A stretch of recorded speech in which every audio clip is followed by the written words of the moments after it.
If you want to understand balanced transportation problem, northwest corner solution in just a few minutes, this video is for you. So let's get started. Okay, fine. আজকের লেকচারে অর্থাৎ lecture 2 তে আমাদের topic হচ্ছে solution of transportation problem in operation research.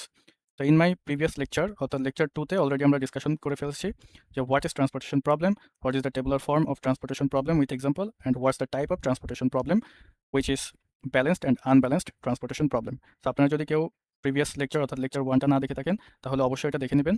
আমি উপরের আইকনে লেকচারটা add করে দেবো। সো আজকে টপিক না আগানো যাক। আজকে আমরা ডিসকাশন করব হচ্ছে সলিউশন অফ ট্রান্সপোর্টেশন প্রবলেম নিয়ে।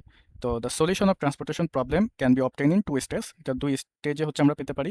একটা হচ্ছে ইনিশিয়াল সলিউশন আর একটা হচ্ছে অপটিমাল সলিউশন করে। সো আজকে আমরা জানবো শুধুমাত্র ইনিশিয়াল সলিউশন সম্পর্কে। তো আমরা যদি দেখি যে initial solution can be obtained by the using following 3 methods. So এই 3 মেথডসগুলো কি কি?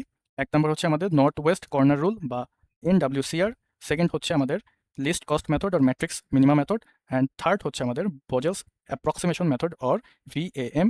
এই বজেলস অ্যাপ্রক্সিমেশন মেথডটাই হচ্ছে ইনিশিয়াল সলিউশন অবটেইন করার জন্য সবচেয়ে বেশি ব্যবহার হয়ে থাকে। সো আজকে আমাদের টপিক হচ্ছে নর্থ ওয়েস্ট কর্নার রুলটা কি এটা নিয়ে ডিসকাশন করা, এবং এটা আমরা একটা ব্যালেন্সড ট্রান্সপোর্টেশন প্রবলেম দিয়ে সলভ করার চেষ্টা করব বা স্টাডি করার চেষ্টা করব। আমরা যদি নিচের দিকে একটু মুভ করি আমাদের মেইন প্রবলেমে যাওয়ার আগে আমরা দেখব যে what is non degenerate solution. So if the number of allocated cells are equal to the m plus n minus 1 and the allocated cells positions are independent, সেখানে তিনটা জিনিস আমরা দেখব। So what is allocated cells, what is m plus n minus 1 and what is independent position. So allocated cell হচ্ছে ওগুলা যে সেলগুলো select করে আমরা হচ্ছে অপারেশন করব, রো অপারেশন অথবা কলাম অপারেশন করব, ওই সেলগুলো হচ্ছে অ্যালোকেটেড সেল। আর এখানে what is the meaning of M হচ্ছে the number of origin, what is the meaning of N হচ্ছে দ্য নাম্বার অফ ডেস্টিনেশন। তো এই নাম্বার অফ অরিজিন এবং নাম্বার অফ ডেস্টিনেশনের যোগফল যদি আমরা 1 থেকে সাবস্ট্রাক্ট করি এবং সেটা যদি অ্যালোকেটেড সেলের ইকুয়াল হয় তাহলে আমরা বলতে পারবো ওই সলিউশনটা হচ্ছে নন ডিজেনারেট সলিউশন। এবং অবশ্যই অ্যালোকেটেড সেলগুলোর পজিশন হচ্ছে ইন্ডিপেন্ডেন্ট হতে হবে। দ্যাট মিনস পাথগুলো হচ্ছে এই যে এমন হতে হবে যে আমাদের ফাইনাল পাথের সাথে ইনিশিয়াল পাথের কোনো রিলেশন নাই, মানে আমরা ফাইনাল পাথ থেকে হচ্ছে ইনিশিয়াল পাথের দিকে হচ্ছে যাইতে অকুপাইড হতে পারতেছি না। এটা হচ্ছে independent position of the allocated cell. তো আমরা যদি আমাদের প্রবলেমের দিকে মুভ করি তাহলে এখানে একটা প্রবলেম রাখা হয়েছে এবং এই প্রবলেমটা কীভাবে এখানে সলভ করা হয়েছে এবং যে প্রসিডিওরটা এটা সম্পর্কে আমরা জানবো। এবং আমাদের লেকচার 2তে বেসিক্যালি এই ব্যালেন্সড ট্রান্সপোর্টেশন প্রবলেম কীভাবে হচ্ছে আমরা নর্থ ওয়েস্ট কর্নার রুল থেকে অবটেইন করতে পারি এটা জানবো। সো কোয়েশ্চেন হচ্ছে obtain the initial basic feasible solution using north west corner rule for the following table. তো এখান থেকে আমরা এই প্রসিডিওর মাধ্যমে দেখবো যে মিনিমাম কস্টটা কীভাবে ফাইন্ড আউট করা লাগে এবং এই যে সলিউশনটা এটা কি ডিজেনারেট নাকি নন ডিজেনারেট। তো আমরা যদি সুন্দরভাবে এটা বুঝে ট্রাই করি তাহলে আমি এখানে ভ্যালুগুলো ইনপুট করে রেখেছি অলরেডি। তাহলে আমরা যদি দেখি আমাদের প্রিভিয়াস ক্লাসে অলরেডি বলেছি যে এটা হচ্ছে আমাদের অরিজিন পার্ট আর এটা হচ্ছে আমাদের ডেস্টিনেশন পার্ট। সো এই অরিজিন পার্ট এবং ডেস্টিনেশন পার্ট মিলে এই যে ভিতরে যে ডিজিটগুলো সেগুলো হচ্ছে আমাদের কোয়ান্টিটি। এখন কথা হচ্ছে যেহেতু আমাদের টপিকের নাম নর্থ ওয়েস্ট কর্নার, এই জন্য আমরা দেখবো যে কোন সেলটা সবচেয়ে নর্থ এবং ওয়েস্টে আছে বা নর্থ এবং ওয়েস্টের কর্নার আছে ওই সেলটার রেসপেক্টিভে হচ্ছে আমরা অপারেশনটা করব। তাহলে এখন যদি আমরা দেখি যে সবচেয়ে নর্থ এবং ওয়েস্টের যে ডিজিটটা বা যে সেলটা সেটা হচ্ছে 2, তাহলে এই 2 বরাবর আমরা দেখবো যে 2 বরাবর রোতে লাস্টের ডিজিট বা সাপ্লাই যে ডিজিট এবং 2 বরাবর কলাম বা ডিমান্ডের লাস্টের যে ডিজিটটা সেটা হচ্ছে কোনটা মিনিমাম এটা হচ্ছে দেখা ট্রাই করবো। আমরা যদি দেখি যে নর্থ ওয়েস্টের যে সেল বা অ্যালোকেটেড সেলটা হচ্ছে আমাদের 2 এবং এই 2 বরাবর আমাদের লাস্ট ডিজিটটা হচ্ছে 5 এবং এই 2 বরাবর কলাম বরাবর লাস্ট ডিজিটটা হচ্ছে আমাদের 7। তাহলে এখানে মিনিমাম ডিজিট কোনটা? 5। তাহলে এখন আমরা যেটা করবো অ্যালোকেটেড সেলটা সিলেক্ট করবো। আচ্ছা আমরা যদি এটা একটু সবগুলোর একই ফর্মে নিই। আচ্ছা তাহলে আমরা দেখতেছি আমাদের অ্যালোকেটেড যে সেলটা সেটা হচ্ছে 2। এখন এই 2 বরাবর মিনিমাম ভ্যালুটা হচ্ছে আমাদের 5। তাহলে আমরা কি করবো এই অ্যালোকেটেড বরাবর আমরা মিনিমাম ভ্যালুটা 5 বসাই দেবো এবং 5 - 5 এটাকে হচ্ছে আমরা 0 করে দিব। এবং কলাম বরাবর যে ডিজিটটা ছিল 7, তাহলে 7 - 5 আমরা যদি করি 7 - 5 তাহলে আমরা দেখবো 2 আসতেছে।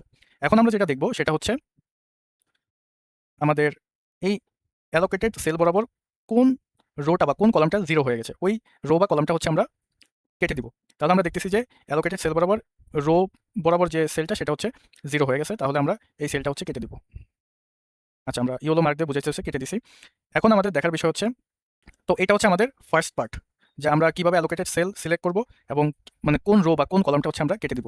এবং সেকেন্ড হচ্ছে সেম প্রসিডিওরে আমরা হচ্ছে রিপিটেডলি আগাতে থাকবো। তাহলে আমরা যদি দেখি নর্থ এবং ওয়েস্ট কর্নার কোনটা এবং যে সেলটা নর্থ এবং ওয়েস্ট আছে সেটা হচ্ছে আমাদের 3 এবং আমরা যদি দেখি 3 বরাবর আমাদের যে ফাইনাল ডিজিট সেটা হচ্ছে আমাদের 8 এবং 3 বরাবর কলাম বরাবর ফাইনাল যে ডিজিটটা বা সেলটা সেটা হচ্ছে আমাদের 2। তাহলে আমরা দেখতেছি মিনিমাম হচ্ছে 2, তাহলে আমাদের অ্যালোকেটেড সেল বরাবর আমরা 2কে ইনপুট করে দিব এবং আমাদের যে ফাইনাল ডিজিটটা সেটা হচ্ছে মিনিমাম যে ডিজিট বা মিনিমাম যে সেল ওটা থেকে বিয়োগ দিব, অর্থাৎ আমাদের 2 - 2 0 হয়ে যাবে। এবং আমরা যদি দেখি যে অ্যালোকেটেড সেল বরাবর আমাদের যে ম্যাক্সিমাম ভ্যালু ছিল সেটা হচ্ছে 8, আমরা যেটা করব 8 মাইনাস মিনিমাম ভ্যালু করে দিব, অর্থাৎ 8 - 2। তাহলে আমাদের সেকেন্ড অপারেশনটা হয়ে গেল।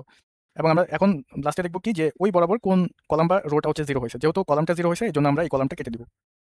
কেটে দেওয়ার পর আমরা হচ্ছে রিপিটেডলি আবার স্টেপ বাই স্টেপ আগাবো যে নর্থ এবং ওয়েস্ট কর্নারে কি আছে 3 আছে। তাহলে এটাই হচ্ছে আমাদের অ্যালোকেটেড সেল। এবং অ্যালোকেটেড সেল বরাবর আমরা যদি দেখি যে এই বরাবর আছে 6 এবং এই বরাবর আছে হচ্ছে 9। তাহলে মিনিমাম হচ্ছে আমাদের 6, এজন্য আমরা 6 কে কি করব 0 করে দিব, অর্থাৎ 6 - 6 0 হয়ে যাবে ডেফিনিটলি। এবং আমাদের অ্যালোকেটেড সেল বরাবর আমরা হচ্ছে ওই মিনিমাম ভ্যালুটাকে বসাই দিব। এবং আমরা যদি নিচের দিকে স্ক্রল করি তাহলে দেখব যে এখানে 9 ছিল, এখানে 9 ছিল, তাহলে আমরা কি করব 9 মাইনাস মিনিমাম ভ্যালু অর্থাৎ 9 - 6 করে দেব। তাহলে আমরা যদি দেখি এন্টার দিই তাহলে 3 হয়ে যাবে। এবং আমরা দেখতেছি অ্যালোকেটেড সেল বরাবর আমাদের রো বরাবর 0 আসছে, এজন্য আমরা রোটাকে ক্রস করে দেব। সেম ভাবে আমরা যদি নর্থ ওয়েস্টের যে ডিজিট সেটা দেখি সেটা হচ্ছে 4, তাহলে 4 বরাবর আছে 3 এবং 4 বরাবর আছে 7। তাহলে যেহেতু মিনিমাম 3, তাহলে এই 3 টাকে আমরা কি করে দেব 0 করে দেব এবং আমাদের অ্যালোকেটেড সেল বরাবর 3 টাকে ইনপুট করে দেব। এবং আমাদের যে ভ্যালুটা ছিল সাপ্লাই বরাবর ওটাকে হচ্ছে 7 মাইনাস মিনিমাম অর্থাৎ 7 - 3 করে দেব। তাহলে আমাদের 4 চলে আসবে। এবং আমরা দেখছি অ্যালোকেটেড সেল বরাবর আমাদের কলামটা 0 চলে আসছে। যেহেতু কলামটা 0 চলে আসছে আমরা এই কলামটাকে ভ্যানিশ করে দেব বা কেটে দেব। তারপর আবারও আমরা দেখব যে নর্থ ওয়েস্ট কর্নার বরাবর 7 আছে, 7 বরাবর 18 আছে এবং 4 আছে। যেহেতু 4টা আমাদের মিনিমাম এজন্য অ্যালোকেটেড সেল বরাবর আমরা 4 কে ইনক্লুড করব এবং 4 - 4 এখানে আমাদের চলে আসবে। 4 - 4 0 চলে আসবে এবং 18 থেকে যদি আমরা 4 কে বিয়োগ দিই, 18 - 4 করি তাহলে এখানে 14 চলে আসবে। যেহেতু অ্যালোকেটেড সেল বরাবর আমাদের যে ডিজিট রো বরাবর 0 আসছে এজন্য রোটাকে আমরা ভ্যানিশ করে দিব।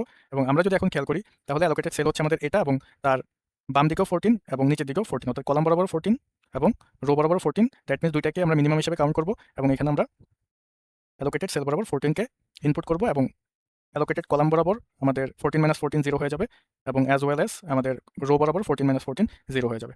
তাহলে আমরা দেখতে পাচ্ছি আমাদের মোটামুটি সব অপারেশন শেষ এবং প্রত্যেকটা অপারেশনই আসলে একটা স্টেপের মাধ্যমে আগাইছি।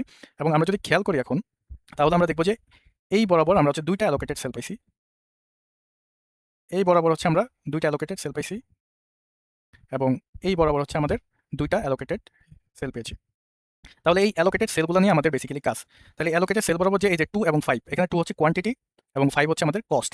কিসের কস্ট? এই যে একটা অরিজিন থেকে আরেকটা ডেস্টিনেশনে আমাদের একটা প্রোডাক্ট পৌঁছানোর যে কস্টটা সেটা হচ্ছে এই 5 এবং যে কোয়ান্টিটি নিয়ে আমরা হচ্ছে ডেস্টিনেশনে গেছি সেটা হচ্ছে 2। সেমভাবে 14 14 কি? 14 হচ্ছে কোয়ান্টিটি, এই 14 কোয়ান্টিটি নিয়ে আমরা হচ্ছে অরিজিন 4 থেকে ডেস্টিনেশন 3 তে 14 ইউনিট কস্ট নিয়ে হচ্ছে পৌঁছেছি। এটা হচ্ছে আমাদের প্রিভিয়াস ডিসকাশন বা লেকচার 1 যদি আপনারা দেখেন তাহলে হচ্ছে খুব সুন্দরভাবে বুঝতে পারবেন। ওকে, এখন আমাদের কাজ হচ্ছে মিনিমাম কস্টটা বের করা এবং দেখা এটা কি ডিজেনারেট নাকি নন ডিজেনারেট। তাহলে মিনিমাম কস্টটা কিভাবে বের করব? আমরা যদি লিখি যে মিনিমাম কস্ট, তাহলে আমরা ইকুয়াল যদি দিই তাহলে এখানে কোয়ান্টিটি ইনটু কস্ট এর সামেশনগুলো হচ্ছে আমরা নিব। তাহলে এখানে কোয়ান্টিটি হচ্ছে প্রথম অ্যালোকেটেড সেল হচ্ছে 2 এবং আমাদের কস্ট হচ্ছে 5। তাহলে আমরা দেব 2 × 5, হ্যাঁ যেহেতু সামেশন নেব এজন্য প্লাস। আবার সেকেন্ড অ্যালোকেটেড সেল আমরা দেখতেছি যে আমাদের 3 এবং 2, দ্যাট মিনস কোয়ান্টিটি 3 × কস্ট 2। দেন আবার সামেশন আমরা যদি দেখি যে এখানে 3 6, তাহলে সেম ভাবে 3 × 6 হবে প্লাস 4 3, দ্যাট মিনস 4 × 3 হবে প্লাস 7 4, দ্যাট মিনস 7 × 4, 7 × 4 প্লাস আমাদের হচ্ছে 14 লাস্ট অ্যালোকেটেড সেলটা হচ্ছে 14 14, তার মানে হচ্ছে 14 × 14। সো আমরা যদি ইকুয়াল দিই তাহলে আমরা দেখব যে আমাদের এখানে আসছে হচ্ছে 270, যদি কোনো ক্যালকুলেশনে ভুল না হয়, বাট প্রসিডিউরটা হচ্ছে এভাবেই। এখন আমরা দেখব যে এই জিনিসটা যদি আমরা দেখি তাহলে হচ্ছে এইভাবে এসে এইভাবে যে এভাবে আসছে, মানে ব্যাপারটা হচ্ছে এভাবে এসে আমি যে ভিডিওর প্রথমে বলছি যে এটা হচ্ছে ইন্ডিপেন্ডেন্ট পার্ট বা একটা একটার সাথে অকুপাইড না, এজন্য এটা আমরা বলি হচ্ছে ইন্ডিপেন্ডেন্ট পজিশন। যেহেতু অ্যালোকেটেড সেলগুলো ইন্ডিপেন্ডেন্ট পজিশনে আছে এবং আমরা যদি দেখি এখানে এম কত, এখানে এম হচ্ছে নাম্বার অফ অরিজিন, তাহলে নাম্বার অফ অরিজিন কত 4, তাহলে 4 প্লাস আমাদের নাম্বার অফ ডেস্টিনেশন কত 3, তাহলে হচ্ছে 3 - 1, তাহলে আমরা যদি দেখি 6 আসছে। এবং আমরা যদি অ্যালোকেটেড সেল কাউন্ট করি তাহলে 1 2 3 4 5 6, তাহলে আমরা অ্যালোকেটেড সেলও 6টা আসছে যেটা হচ্ছে m প্লাস n মাইনাস 1 এর সমান। এবং আমরা দেখতেছি পজিশনগুলো ইন্ডিপেন্ডেন্ট অবস্থায় আছে, তাহলে আমরা এটাকে বলতে পারবো হচ্ছে নন ডিজেনারেট সলিউশন। তো এটা হচ্ছে আমাদের একটা নন ডিজেনারেট সলিউশন। সো আমরা যদি সলভের দিকে যাই, এই প্রসিডিওর ওভারঅল শেষ। এখন যদি আমরা দেখি যে এই যে এগুলোই হচ্ছে এতক্ষণ আমরা বুঝে ট্রাই করছি যে এই সলিউশনটা কিভাবে করেছে এবং এটার ফাইনাল ফর্মটা হচ্ছে এই যে এটা যেখানে হচ্ছে আমাদের এই 2টা হচ্ছে আমাদের কোয়ান্টিটি, 5টা হচ্ছে আমাদের কস্ট এবং সবগুলোর মাল্টিপ্লিকেশনের সামেশনই হচ্ছে আমাদের মিনিমাম কস্ট। তাহলে আমরা যদি দেখি এখানে আমাদের মিনিমাম কস্ট আসছে 270 এবং আমাদের অ্যালোকেটেড সেল আমরা কাউন্ট করে দেখছি 6 আসছে এবং m প্লাস n মাইনাস 1 করেও দেখছি 6 আসছে এবং পজিশনগুলোও independent. So since the number of allocated cells are equal to m plus n minus 1 and allocated cells positions are independent, so the solution is non-degenerate. এবং আমরা যেটা পাইছি এখান থেকে so initial basic feasible solution হচ্ছে এটা এবং তার minimum cost of the transportation সেটা হচ্ছে আমাদের 270। সেটা হতে পারে ডলারে, আইদার ডলারে নর হচ্ছে টাকা অথবা রুপি, যে কোনো কিছু, মানে যে কোনো একটা ইউনিট আর কি, যে কোনো একটা ইউনিট হচ্ছে এটা কস্টটা কাউন্ট হবে। তো আমরা যদি ওভারভিউ দেখি তাহলে আমরা আজকে স্টাডি করলাম হচ্ছে সলিউশন অফ ট্রান্সপোর্টেশন প্রবলেম, যেটার আমাদের মেন টপিকটা ছিল ইনিশিয়াল সলিউশন, যার একটা সাব ক্লাস হচ্ছে মানে ইনিশিয়াল সলিউশন আমরা কীভাবে পেয়ে থাকি সেটা হচ্ছে north west corner rule, least cost method এবং ভোজাস অ্যাপ্রক্সিমেশনের মাধ্যমে, এবং আমরা নর্থ ওয়েস্ট কর্নার রুলটা দেখলাম একটা ব্যালেন্সড ট্রান্সপোর্টেশন প্রবলেমের মাধ্যমে। তো আমরা নেক্সট ক্লাসে আলোচনা করব আনব্যালেন্সড ট্রান্সপোর্টেশন প্রবলেম কীভাবে হচ্ছে আমরা নর্থ ওয়েস্ট কর্নার রুলের মাধ্যমে ইনিশিয়াল সলিউশনটা পেতে পারি। So alright, that's all for today's class. I hope you understood the topic clearly. If you have any questions, feel free to comment below. If you found this helpful, don't forget to like, share and subscribe my channel. More easy explanations are very coming soon.